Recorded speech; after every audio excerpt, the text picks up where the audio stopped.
Hello. So I had talked to you all yesterday about my mother in 1972 was told to abort my brother because she had the German measles, also known as rubella, in her first trimester of pregnancy, which can cause birth defects and different things.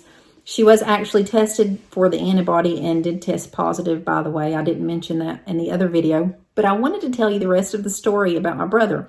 So he was born healthy, full term, all good.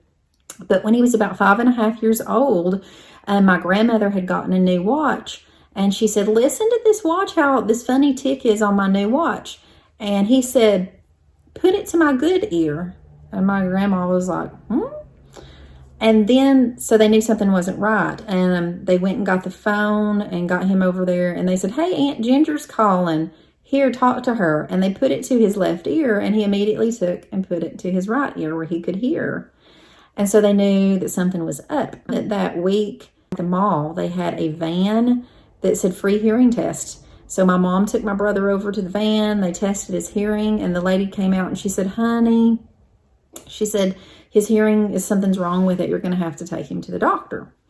So she did. She made a doctor's appointment in town, took him over there. And the doctor said he has nerve damage in his left ear and is deaf in that ear, but he can hear out of his right ear. So let's do a hearing test on him. I took him back in a room with this lady, and there was a glass in front of him, and my mom sat out with the lady, and he had these little earmuffs on. So they went through the test, and my mom said the lady became very irritated and frustrated, and she got up and she opened the door to the little room where he was, jerked the earmuffs off of him and threw them against the wall. And she said, I'm not putting up with this. She said, this is ridiculous, that you're just messing around. And my mom said, yeah, he's an antsy 5-year-old, but she said he wasn't being bad or anything. And she didn't know what was going on. And the lady came out and she said, he has 70% hearing in his left ear. And my mom said, but the doctor just said that he was deaf in his left ear. And she said, he needs a hearing aid for both ears. And mom said, could you be sure and go ask the doctor? Because he just told me there was nothing you could do for nerve damage. The lady said, okay. So she walked out of the room for a minute, and then she came back. And she said, he said to get a hearing aid for both ears.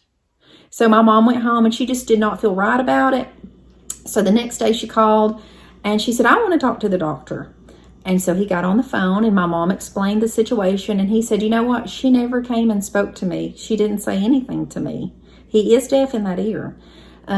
He said he's going to have to be retested again. And my mom said, I'm not going back to her, and I'm not going to pay for a retest. So he said, let's go to a different place, Hearing and Speech Center, and you won't have to pay for it. So she went to the Hearing and Speech Center, took my brother over there, and a nice man tested him again. And he came out of the room, my brother, and the man said he's completely deaf in his left ear. So he does not need a hearing aid for his left ear. And he has partial loss in his right ear. My mom said, well, tell me this. How could he score 70% on his deaf ear from a hearing test? And the man said, did the woman have the glass covered up in front of her face when she was speaking for the hearing test? And Mom said, no. He said, he's just adapted. He can read lips really well. And so he's got 70% on his deaf ear because he's reading her lips. You have to have the window covered up. He told my mom, you better praise the Lord every day. He said, I see lots of kids in here and I do hearing tests for them. All of the ones whose mothers have had rubella in the first trimester are totally deaf. They have no hearing. So thank the Lord every day that your son has hearing. And so my mom was very thankful, and my brother too, that he has one good ear that works. So all of that went on before I was born. Mom and Dad moved back to Cleveland, Tennessee, and she became pregnant with me. Well, she had to get another OB doctor because she was not going back to the doctor that told her to abort my brother. So she went to the same clinic, and she said she wanted a different doctor. They said, that's fine.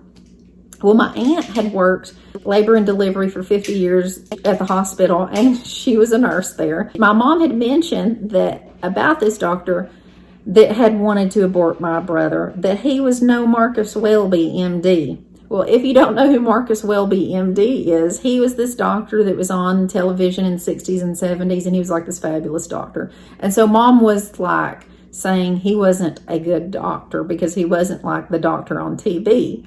Well, my aunt went and told him this. Yes.